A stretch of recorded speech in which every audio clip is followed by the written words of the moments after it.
Magandang araw na naman kabayan. Si President Ferdinand Marcos Jr. ay winelcome ang bagong ambassador Dr. Catherine Rosemary McIntosh ng New Zealand. Ang Pilipinas at New Zealand ay may 50 years ng ugnayan simula 1966 pa.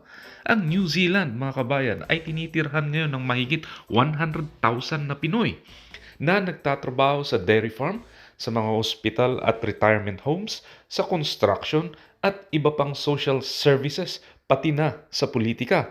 Salamat!